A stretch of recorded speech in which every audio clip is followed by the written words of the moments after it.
Hello and welcome to the Feeling Good podcast. I am your host, Fabrice Nye, and joining me here in the Murrieta studios is Dr. David Burns. Hi, David. Hi, Fabrice. Dr. David Burns has been a pioneer in the development of cognitive therapy, and he is the creator of the new team therapy. He is the author of Feeling Good, which has sold over 5 million copies in the United States and has been translated into over 20 languages. He is an emeritus adjunct clinical professor of psychiatry at the Stanford University School of Medicine.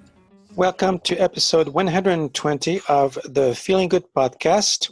A couple months ago, we did an episode called David's 10 Favorite Techniques. Well, today we're going to do the 10 worst errors. Maybe you should do a series on the top 10 something. But so we're going to talk about the 10 worst errors that therapists make in therapy, right? Yes, absolutely. And so we've talked about which one should go first, and we've gone back and forth, but we're going to throw them out in the order that we've decided to present them. So the first one that was your choice, David, was the failure to measure. You may want to explain a little bit what we mean by that. Right. Traditionally in medicine, doctors have used assessment instruments. If you try to treat people without the use of the thermometer, the chest X-ray, or using blood test, you'd lose your medical license. But in the mental health field, people traditionally have just treated patients through traditional talk therapy without any concept of measuring severity of symptoms or progress. And that's really not a valid way, in my opinion, to treat people. We've developed, and others have developed, really wonderful, valid, accurate, brief tests for the severity of depression, anxiety, anger, suicidal urges, and just about anything you'd care to treat. And we measure, as you know, Fabrice, symptoms at the start and end of every therapy session, asking patients, how are you feeling at this moment? And that allows us to see for the first time exactly how much improvement the patient has made or failed to make in every single therapy session. And it's really revolutionized the way we do therapy. Let me ask you a question. You compare this to the way medical doctors measure their patients' symptoms, and things like blood pressure and so on. Are you saying that we should be conducting therapy the way medicine is conducted? No, I'm just saying that we should measure, because research indicates that therapist perceptions, and I can speak from personal experience, and I suspect you can too, but that therapist perceptions of how patients feel are just way off base, but the therapist doesn't know that because you're not measuring anything. So you maybe assume that you're having a great therapy session when the patient's perception of the session is quite different, or you may be having what you think is, I've had what I thought was a terrible therapy session, and then the patient rated the session as a fabulous session, the best session ever. Therapists just assume they know how patients are feeling, but if you test that with a little easy to do research test, you'll find out it just isn't the case. The reason that we've been able to develop such fast-acting methods leading to really rapid recovery in team is because of the measurement. My patients have really taught me far more than what my supervisors or teachers have ever taught me, because they know exactly how they're feeling, and they can report at the end of the session. They go into the waiting room, they sit down, they take these same mood tests that they took in the waiting room before the session began. And then I can see they report, has the depression changed? Have the suicidal urges changed? Has the anger changed? Has it gotten better? Has it gotten worse? They leave that form for me. I can look at it and suddenly see when I'm being effective and when I'm not being effective. And there's just no way you can progress in any skill in life without getting this kind of feedback. Sports makes it obvious. These fine NBA players become great because they practice over and over again. I think Steph Curry and others typically shoot like 1,000 3-point shots a day for practice, 1,000 of them to get really good at it. But they can see every time they shoot if the ball goes through the hoop or not, and then the brain automatically makes an adjustment. But in psychiatry and psychology, therapists are not making those adjustments because you can't accurately see when the ball goes through the hoop. So you're left to your own devices, and your own intuitions, as it turns out, are simply not accurate. Now, correct me if I'm wrong, but my impression is that the vast majority of therapists do not measure their patients' symptoms and how they're doing. Are you saying that the vast majority of therapists are committing errors? Absolutely. That's exactly what I'm saying. When I do workshops and I ask how many of you require your patients to take at least one psychological test every week as a minimum condition of being in treatment for you, typically maybe 3 hands out of 100 will go up at most. 95 to 99% of therapists in the United States and probably worldwide are not requiring measurement. I predict that within 2 or 3 years, the field will change. It will no longer be considered legal or ethical to treat patients without ongoing assessment of symptoms. It's simply, you cannot do good therapy without measurement. And again, the reason, this is so basic, I say it goes in one ear and out the other, but therapist perceptions are not accurate. You can think a patient is improving when they're not. You can think you've had a great session when it wasn't. It won't be the way you think. And when it comes to something like suicide, the experts, even the recent estimates, are 10 to 20% of chronically depressed patients eventually commit suicide. Well, why do they commit suicide? Because the doctor didn't know they were suicidal that day. Your perception. I've done research on therapist accuracy and knowing how suicidal patients are feeling, and the accuracy is 0. So without that information, people will die. If you have the information, you can save the patient's life. Yeah. I suspect we're going to get a little bit of pushback on this topic, and we're going to get pushbacks on everything that I say. There's tremendous resistance among therapists to correcting these errors. That's the frustrating thing about it. But I'm looking forward to the comments we'll get on this one, and I would like to refer people back to one of our very first episode number 2, which is called T equals testing. A boring topic with exciting implications. If people want to hear all about testing, that's a good place to go. Shall we move on to the number 2? Awesome. Thank you, Fabrice. Let's do. So number 2 is trying to help, save, rescue, or reassure patients. Why is that a problem? Yeah, that's right. That's another huge basic problem, and it's a problem on 2 different levels. When I'm training therapists or watching therapists who are trying to empathize, they'll frequently try to reassure someone. Like I've had patients say, "Oh, I'm just a worthless human being," and then the therapist who is, out of the goodness of their heart, trying to be helpful to that person, will say, "Oh, you're a good person, and think of all your good qualities," or something like that. And it's absolutely enraging to patients because it's just patronizing. It's never helpful. It's giving the patient the message, you're such a dolt that all you need to do is think of your good qualities and your depression will go away. And it's never works. Patients need us to go with them to the gates of hell to tune into how horrible that they're feeling and to show an appreciation of their thoughts and feelings. And so that attempt to rescue and save and reassure causes failure at the empathy level. But also, it's even worse when it comes to methods to try to help patients, because if you look at research on all of the schools of psychotherapy, none of them can outperform placebo in the treatment of depression. if you look at all of the NIMH outcome studies, they're barely better than placebo, if at all. And the reason is because everyone's trying to sell something to the patients. It's selling prolonged exposure to veterans with PTSD, or selling cognitive therapy or DBT to patients with depression. And when you try to sell something to people, they naturally resist. It's the same with this podcast. You see, I'm trying to sell therapists on stop making all these errors, and that'll cause pushback because people don't like to be sold.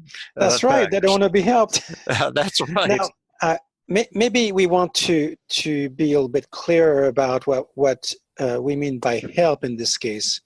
What you're talking about, and correct me if I'm wrong, is we're trying to essentially contradict the client, saying that no, they're not doing badly, they're actually fine when they don't feel that way.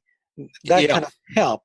But the help that you do propose in the team model is to first join the client in their misery, in a way, but then move from there with their agreement, after doing proper agenda setting, using methods that will indeed help them.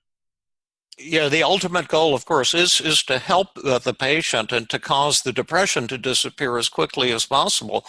And the reason we can often see this in such a short period of time is because the posture of the therapist in team therapy is not to try to persuade the patient to give up the depression or to give up the anxiety or to give up the anger, but rather to help the patient see what their depression, their shame, their anxiety, their hopelessness, their anger shows about them that's beautiful and awesome. And we become the voice of resistance rather than the voice of change. And if you do that in a respectful way, in a compassionate way, suddenly, paradoxically, the patient lets go of the resistance and suddenly wants to change, and then recovery is just a stone's throw away.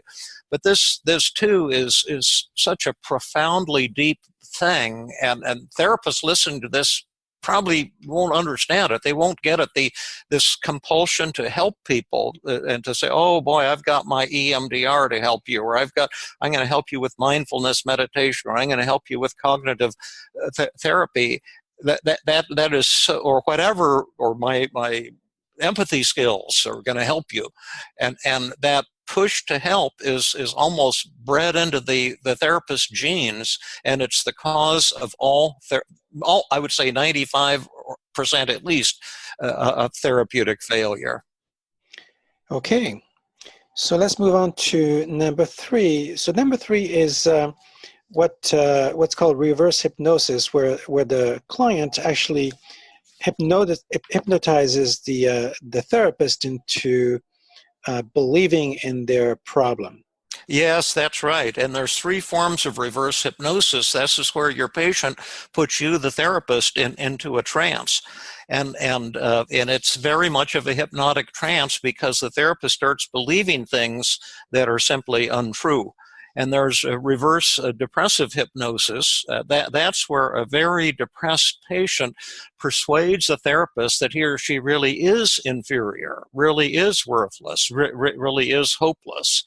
And I can attest to that because whenever I treat a severely depressed patient for the first time, I find myself kind of buying into what they say. They're so persuasive about the fact that they're hopeless. We had a woman who came to my clinic in Philadelphia from England, and she had every known antidepressant.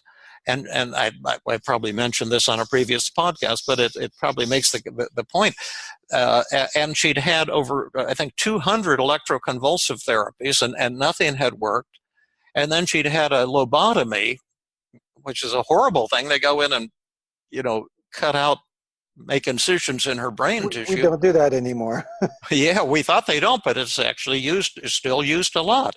And that didn't help. And then she had a second lobotomy, and that didn't help. And then she was saying, I really am a hopeless case. And if you buy into that, the treatment becomes doomed. The second form of reverse hypnosis is anxiety hypnosis. And the hypnosis here is a little different. Every anxious patient will have to use exposure to be cured. Now, exposure is not a treatment for anxiety. It's not a complete treatment, but it has to be a part of the treatment package.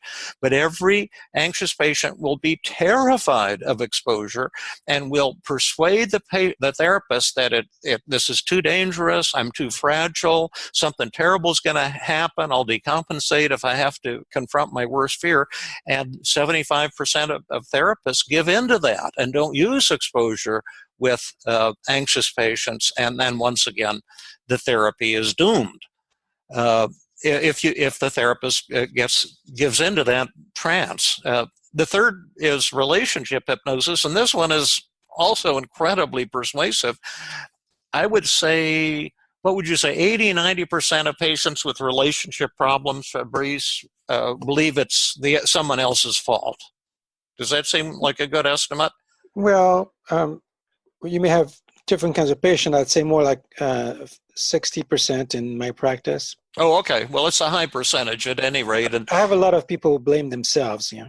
Yeah. Well, that's huge too.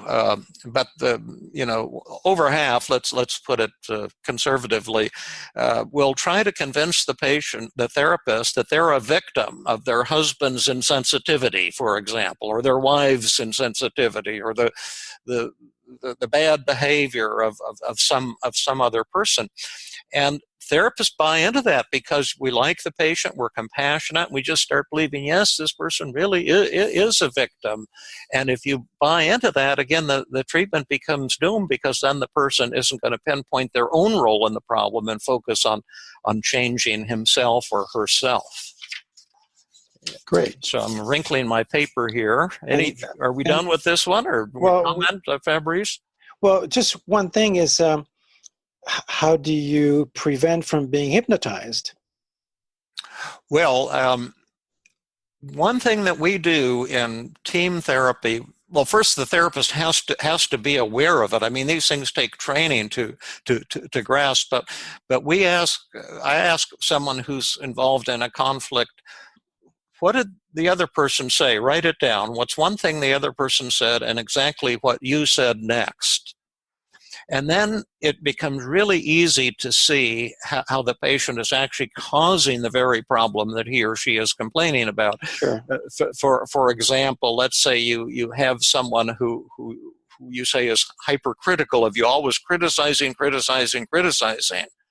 So you say, well, put down one thing that your wife said, or your husband said, or your colleague said that was critical, and then write down exactly what you said next. And then what you'll see is that the patient responded to a criticism by arguing and try to insist the other person's wrong and the criticism is unfair, and that causes the other person to escalate, because anytime you argue with someone, they will try harder to make their point. The way to put the lie to a criticism is to find truth in it with a sense of grace and warmth and respect for the other person. Right. And we've seen this when we've looked at the 5 secrets. Yeah. But I was talking about the therapist's hypnosis, reverse hypnosis. How do you snap out of it? Well, there's a fantastic answer to that question, and Fabrice will now reveal it. Okay. Well, my answer to that is first to be aware that it exists. And I think that this won't be complete news to many therapists, but also to realize that in order to help somebody out of the hole, you have to be out of the hole yourself. Yeah, that's true. And all of these things, and this is the point I was going to make at the end, change in all of these areas requires a motivational change in the therapist. These things can be taught, but teaching therapists is not enough. The therapist has to make a decision that he or she wants to change, wants to grow, wants to learn, wants to do things differently. Right. And therapists may not. They may like viewing the patient as a victim and siding with the patient. Patients love it. Therapists love it. That kind of collusion develops. Which kind of leads to the next one, number 4, which is that we believe that therapy must be slow and last a long time. Yeah, I was trained like that. Most therapists are trained like that. Most therapists want to believe that. For one thing, it puts money in your pocket. You don't have to keep getting new patients if you can hang on to your old ones for a long time. And it might sound cynical to say that, but I think that financial motives play a huge role in life, including psychotherapy. But we've developed, as you know, Fabrice, new pretty high speed treatments for depression and anxiety disorders. Relationship problems are not as fast. Habits and addictions are not as fast. But depression and anxiety, I usually see people recovering sometimes within the single therapy session. In fact, usually within a single therapy session. If it's a 2-hour session, I almost always see a complete elimination of symptoms in one therapy session. But mood problems are more tractable, and it's quite amazing what can be accomplished. Yeah, and anxiety often too. But therapists, they're so believe in this model that the change takes a long time, but it doesn't. And in addition, within that therapy session, the change is nonlinear. It happens generally over a matter of 3 or 4 or 5 seconds. It's a whoosh like that. Suddenly, the depression and the anxiety disappear. Now, you've got to have skill to bring the patient to that level and to make that happen. That's what we try to teach in team therapy.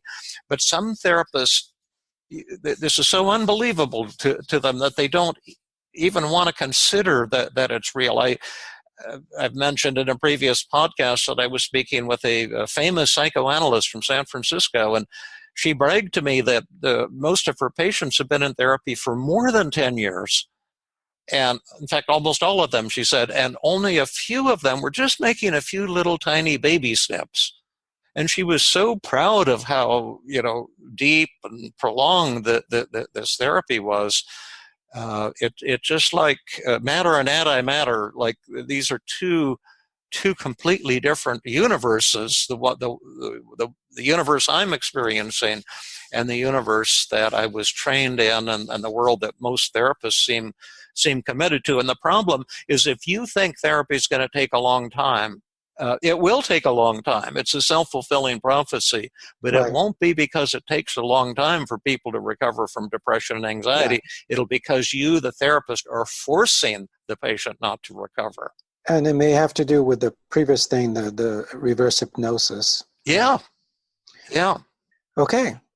So number 5. How many enemies do we have so far?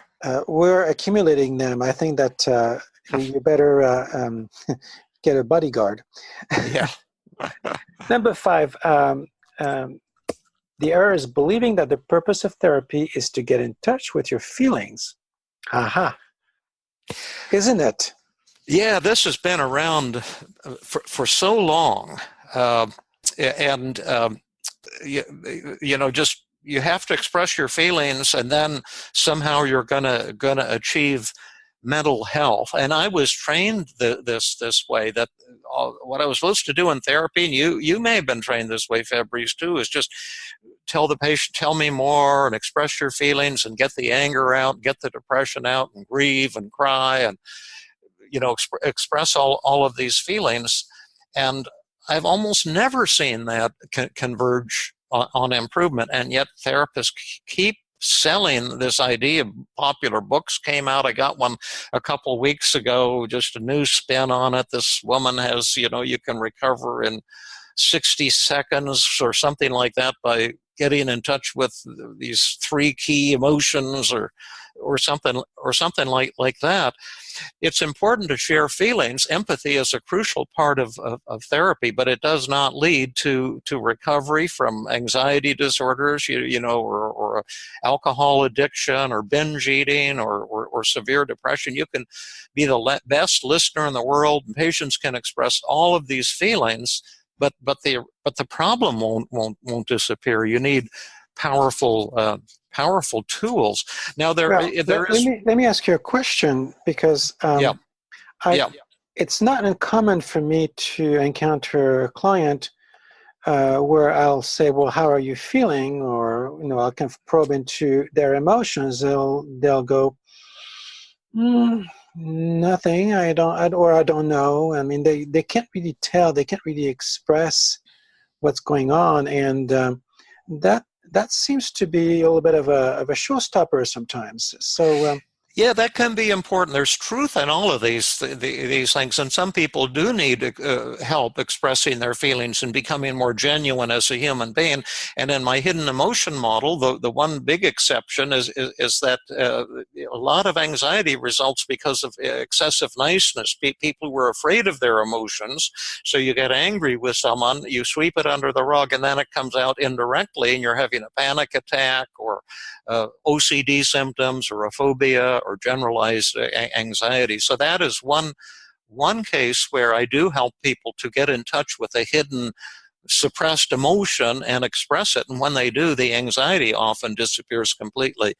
And there are people who do need help becoming more genuine and more open as a way of achieving greater intimacy and seeing the beauty in being vulnerable rather than having to try to impress people all the time. So there is a beauty and importance in being aware of your feelings and sharing them. That's an important part of life, but it's not going to be a cure for emotional problems. It's not a panacea, as therapists have always believed, or so many therapists have believed. Okay. So number 6, you listed confusing your own feelings for how the patient feels. I wouldn't have picked that one as an error, but tell me why that's something that's prevalent. Oh, well, because your own feelings are not caused by the patient's feelings. Your own feelings are caused by your thoughts. Sure. And if your thoughts are distorted, as they usually will be, it's those distorted thoughts that are creating the therapist's feelings, not the patient's feelings. The therapist's feelings are just a tip off to how the therapist is thinking. But this is a huge error, because I was reading an article on the psychoanalyst view of empathy, and they defined empathy as the psychoanalyst's feelings while in the presence of the patient, as if there's some magical connection between the two, but they're not. And in fact, to come back to our answer to error number 1, therapists, not only are your feelings not tipping you off to how the patient feels, but if you do an experiment and ask psychoanalysts or any kind of therapist at any moment, how do you think this patient is feeling right now?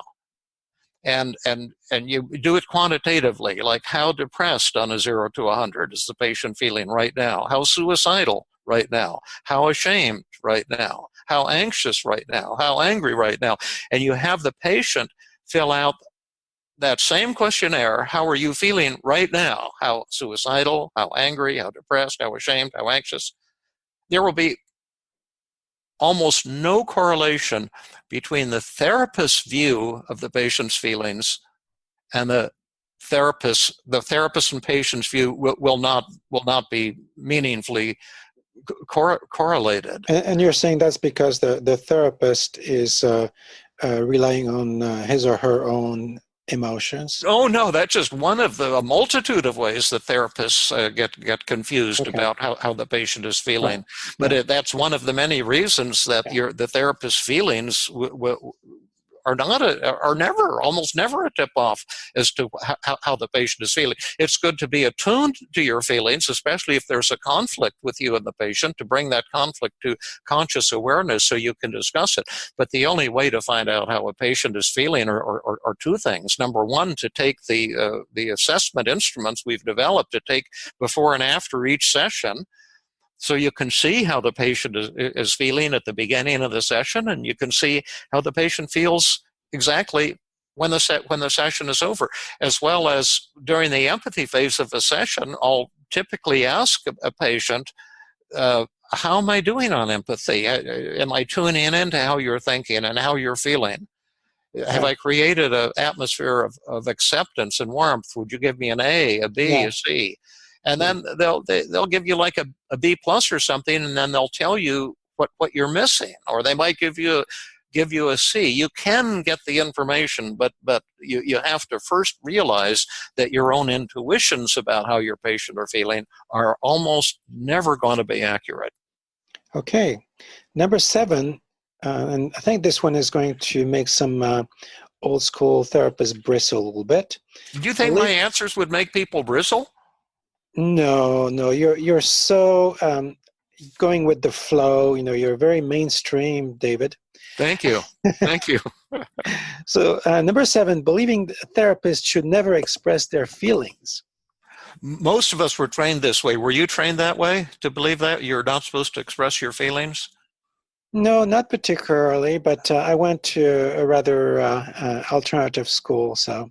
Yeah, and you had something more sensible. That's the way I was trained, and that's the way a lot of people are trained. Don't ever let the patient know how you were feeling. All of my supervisors said that be a mirror, just reflect back what the patient is saying.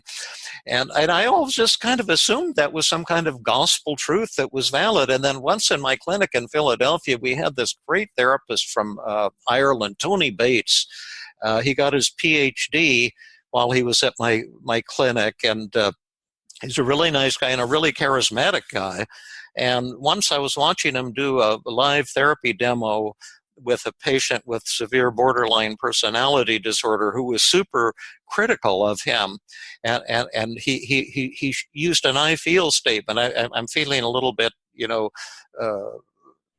badly right now. I feel like I'm failing you, and maybe you're kind of angry with me right now, and I just feel like kind of ashamed and embarrassed because I like you, and yet I'm clearly doing a bad job right now.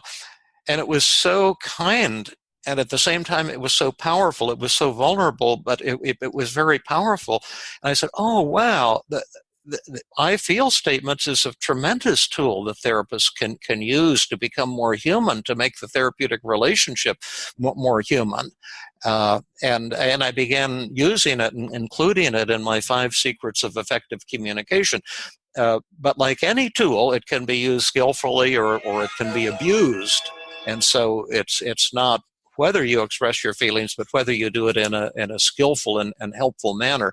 But I think a lot of traditional psychotherapy is just dogma. It's psychotic to me, a lot of it. It's so bizarre.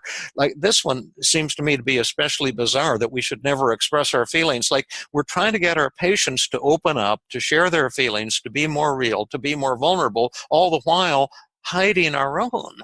Now, if that isn't psychotic, I don't know what is. Yeah, you think that you should be a model for, healthy behavior. Yeah, absolutely. Thank you for All that. right, move on to number 8. Believing that you are an expert and know the causes of things and why patients think, feel, or behave as they do. Yeah, this is super, super basic. I think human beings, and therapists are no exception, have this desire to know the causes of things and to have beliefs that they believe in. And some people think a wrong theory is better than none at all. But I'm not of that point of view. I'm focused on helping people recover, not telling them why they are the way they are. And my quick answer here is that none of the causes of any psychiatric disorder or psychological type of distress, none of the causes are known, and all of the theories that are being thrown around can pretty much be proven to be wrong if you have a good database. We say that, it's your childhood, or it's a chemical imbalance in your brain, or it's your genes. It's a genetic disorder that's causing you to be anxious or depressed.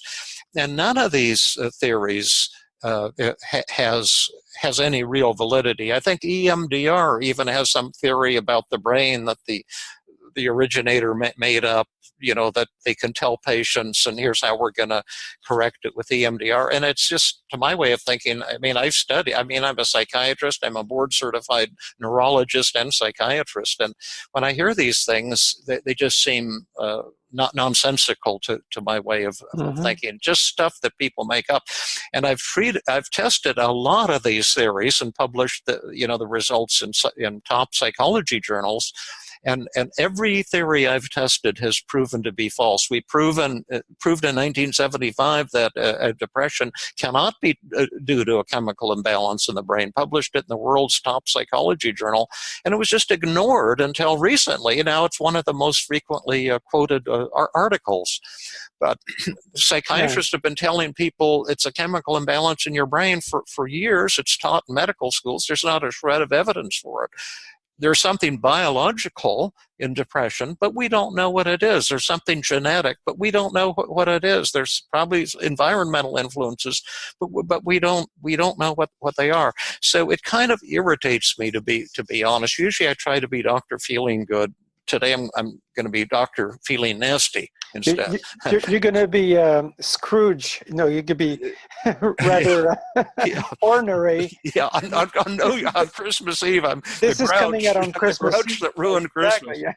and Hanukkah, New Year's. But I think these are fun and important things, and the fact is that all these theories that are being, Adler had a theory, and Jung had a theory, and Freud had a theory. Freud said that depression was due to anger turned inwards, and as the Buddha said 2,500 years ago, what did he say? Freud is an ass.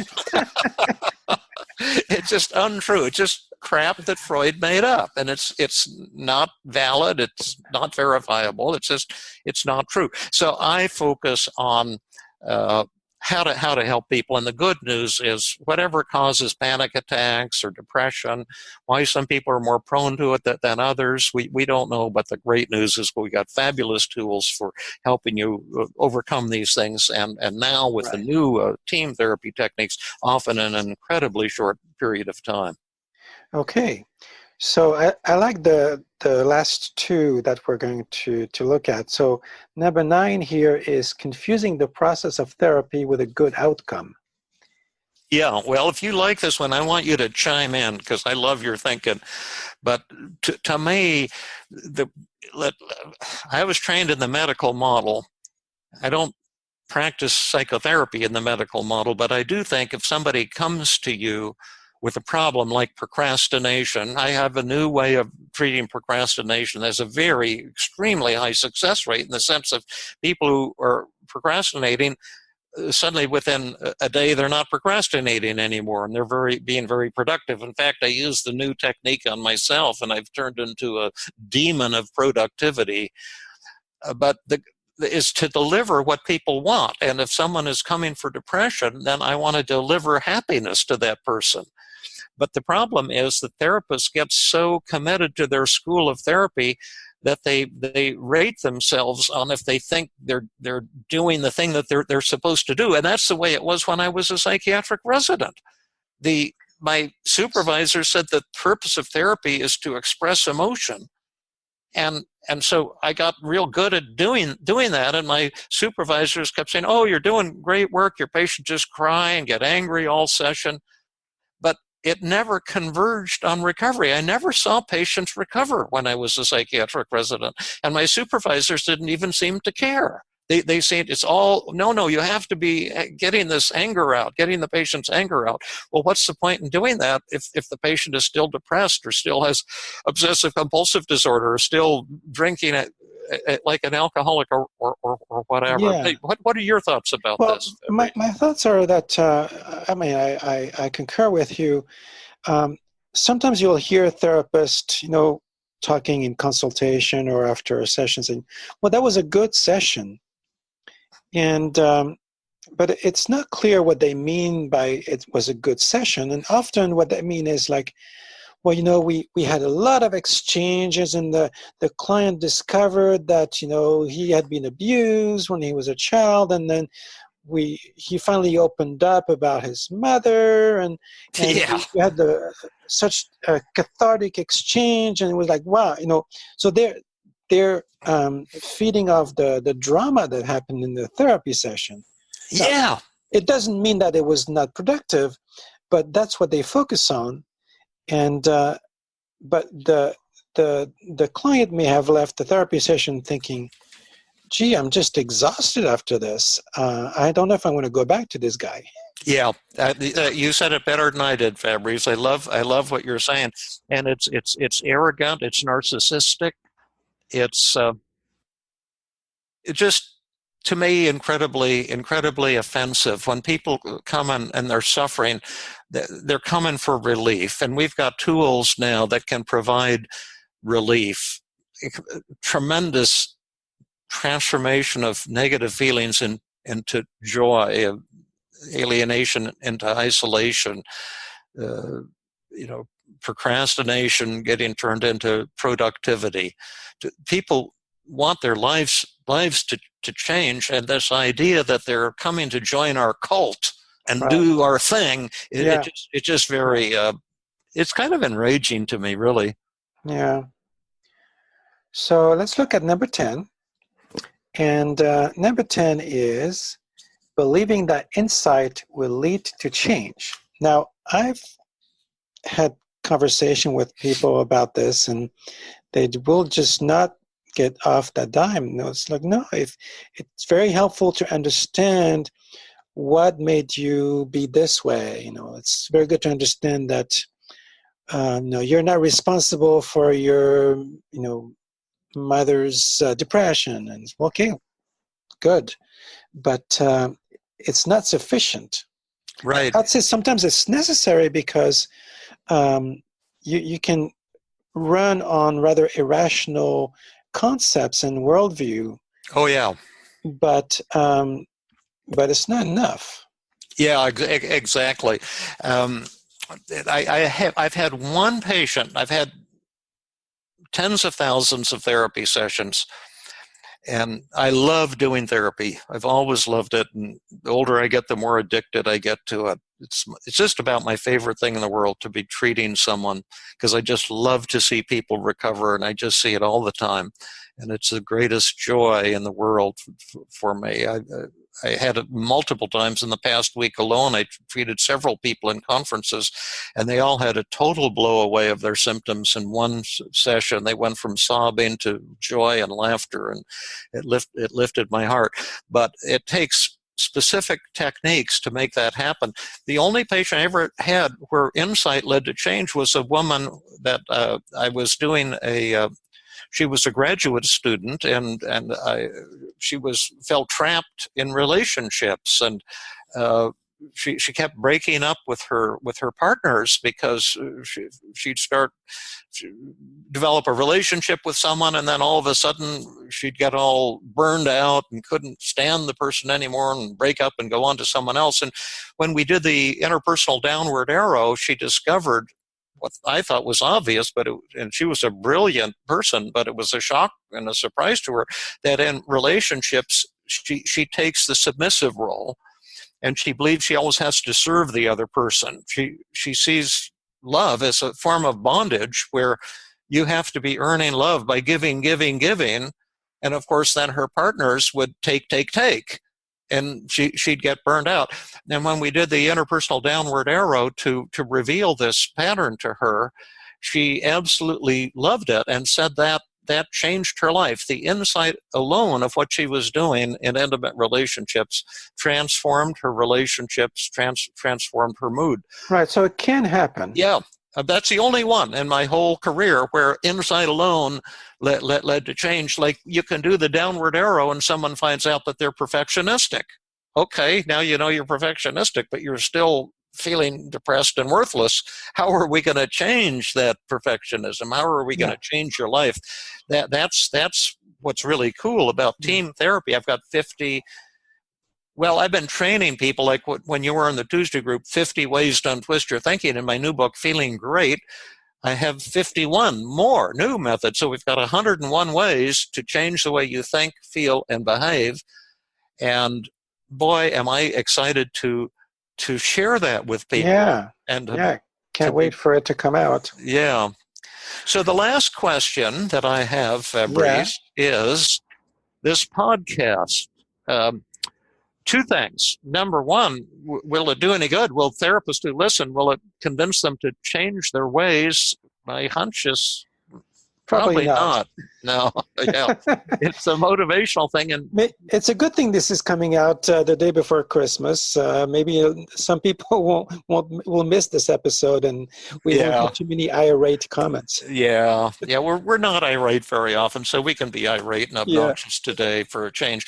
But also, some of you listeners, you may be therapists, and you may be patients, and you may be the general public. Maybe you can tell us what are some of the errors that you've observed in therapists that we haven't listed, and I've got another 5 or 8 of these errors that therapists make. And maybe if people like this, which seems unlikely, but if people like this podcast in some future point, we can have another one on, the next 10 worst errors therapists make, and maybe we can include some of your errors too, because I know if you're a patient, I'll bet you've seen a lot of therapeutic errors. Right, exactly. And of course, as always, we invite people to give us feedback. We really feed off people's questions because that gives us ideas for new topics. And so please, write in the show notes, at feelinggood.com. And also, you were going to say something, sorry. I was going to say, tell your friends you've been helping us. And I think this month we're going to hit close to 60,000 downloads again. I was just checking this morning, Fabrice. But tell your friends, help us spread the word about our podcast, because we're trying to build our audience as much as possible. I was at the Burlingame conference, I was telling you last week, the Brief Therapy Conference, Fabrice, and I can't tell you how many people came up and said, "Oh, I love your podcast," and they help me, or they're helping my patients, or they help me recover from depression. And people are saying, "Oh, that Fabrice is a giant. He's such a neat person, and you guys have such great chemistry." You're making this up. Huh? You're making this up. No, this is true. You've got tons of fans. And also, if you look at the show notes, you'll see that if you're in, I think, Fabrice, you can treat people all around the world through the internet now. Is that true, Fabrice? Yeah, I do that. I've worked recently with somebody from the UK. It's kind of fun, see somebody who's in a different time zone like that. So if someone from India or something wants Fabrice as a shrink, where do they find you, Fabrice? Well, we'll leave my email address in the show notes, and people can contact me that way. Okay. All right. And I want to, in advance, apologize to the people who are, really audiophiles and pay attention to sound quality. This may not be the best. We're not in the same room. We're recording this over the internet. We promise to be working in the future about getting better equipment so that this won't be a problem anymore. But if there's a slightly imperfect sound, please bear with us. Okay? Thanks, Fabrice. And for those of you who celebrate, Merry Christmas. Yeah, Merry Christmas, Happy Hanukkah, Happy New Year, Happy whatever. All right. Thank you, David. This has been another episode of the Feeling Good podcast. For more information, visit Dr. Burns' website at feelinggood.com, where you will find the show notes for this podcast under the blog page, and where you can leave your comments and questions. The website has an abundance of resources for therapists as well as non-therapists, including books, workshops, a list of online training groups around the world, and much more. Theme music is Gypsy Jazz in Paris, 1935, composed and performed by Brett Van Donsel. I am your host, Fabrice Nye, and I invite you to join us next time for another episode of the Feeling Good podcast.